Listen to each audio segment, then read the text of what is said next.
Assalamualaikum warahmatullahi wabarakatuh. Perkenalkan, nama saya Lodia Farel Evelina Wibowo dengan NPM 24041010267 kelas Governance Digital H041. Baik, di sini saya akan menjawab semua pertanyaan-pertanyaan UTS Governance Digital.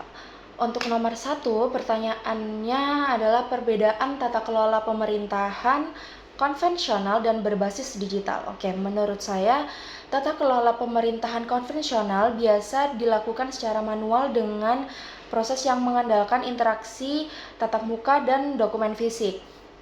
Pada proses administrasi seperti pendaftaran, perizinan, dan pelaporan dilakukan secara langsung dan bersifat lokal, jadi langsung datang ke tempatnya seperti itu. Dokumentasi menggunakan arsip hard copy sehingga membutuhkan ruang penyimpanan fisik yang besar dan rawan untuk hilang. Tapi pemerintahan berbasis digital atau e-government menggunakan teknologi informasi untuk menjalankan administrasi dan pelayanan publik secara elektronik. Nah, data dan dokumen tersebut akan tersimpan dalam format digital yang mudah diakses dan dipantau secara nyata atau real time melalui aplikasi atau web. Hal ini mendukung pelayanan yang lebih cepat, efisien, transparan, dan mudah diakses dari jarak jauh tanpa perlu tatap muka seperti itu. Untuk selanjutnya, nomor 2, yaitu bagaimana sih solusi mengatasi kesenjangan digital. Yang pertama, untuk mengatasi kesenjangan digital itu perlu meningkatkan infrastruktur dari jaringan internet tersebut. Karena pentingnya infrastruktur digital seperti jaringan internet yang lancar dan stabil itu menjadi fondasi utama atau fondasi yang penting agar akses teknologi itu bisa dinikmati secara merata gitu. Karena tanpa adanya infrastruktur ini, layanan digital dan informasi tidak bisa dijangkau oleh masyarakat di daerah terpencil dan pelosok. Solusi yang kedua bisa dengan cara mengembangkan ekosistem digital dan literasi. Contohnya seperti pemerintah bisa berkolaborasi dengan sektor swasta untuk menginisiasi program pelatihan literasi digital. Karena dari pelatihan literasi digital ini bisa meningkatkan pengetahuan dan keterampilan untuk memanfaatkan digital.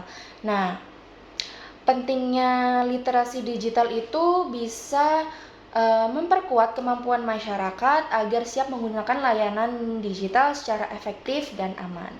Untuk solusi yang ketiga yaitu bisa dengan cara pengembangan sumber daya manusia digital. Karena dengan SDM yang terampil, semua lapisan masyarakat akan mendapatkan keuntungan yang nyata dari digitalisasi dalam kehidupan sehari-hari dan pekerjaan.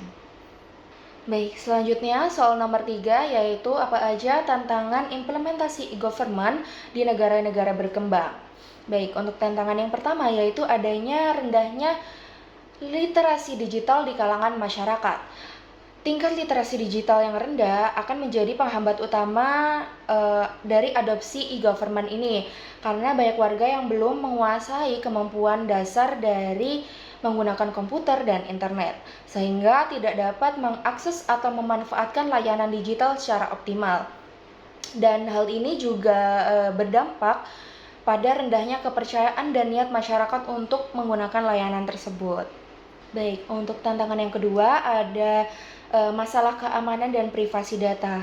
Hal ini tuh sering banget ya terjadi. Nah, maka dari itu implementasi e-government menuntut pengelolaan data yang aman dan melindungi privasi warga. Ancaman seperti cyber, peretasan, dan kebocoran data itu sering muncul dan hal ini dapat menurunkan kepercayaan publik terhadap sistem digital pemerintah. Baik, untuk solusi yang ketiga adanya kesenjangan digital. Kesenjangan digital ini terjadi antara kelompok masyarakat berdasarkan ekonomi, pendidikan, dan wilayah. Hal tersebut akan semakin menyulitkan pemerintah untuk pemerataan layanan digital.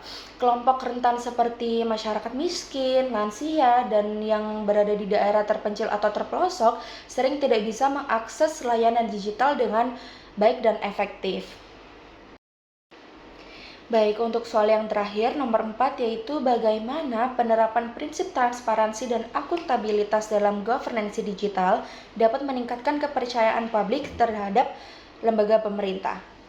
Baik, menurut saya prinsip transparansi dan akuntabilitas dalam governance digital itu dapat meningkatkan kepercayaan publik karena keduanya menciptakan keterbukaan dan tanggung jawab yang jelas. Karena melalui transparansi digital, masyarakat bisa dengan mudah mengakses berbagai informasi mengenai kebijakan, anggaran yang telah digunakan oleh kebijakan tersebut, dan kinerja dari pemerintah melalui platform resmi tertentu, seperti itu.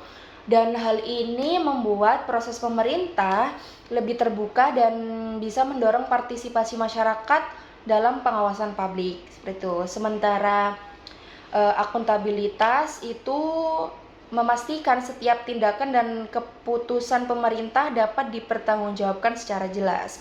Dengan sistem digital, seluruh proses dan data dapat tercatat dengan baik sehingga minimalisir potensi penyalahgunaan wewenang. Dan ketika dua aspek ini, transparansi dan akuntabilitas ini diterapkan secara konsisten, masyarakat bisa menilai bahwa pemerintah bekerja secara jujur, terbuka, dan profesional.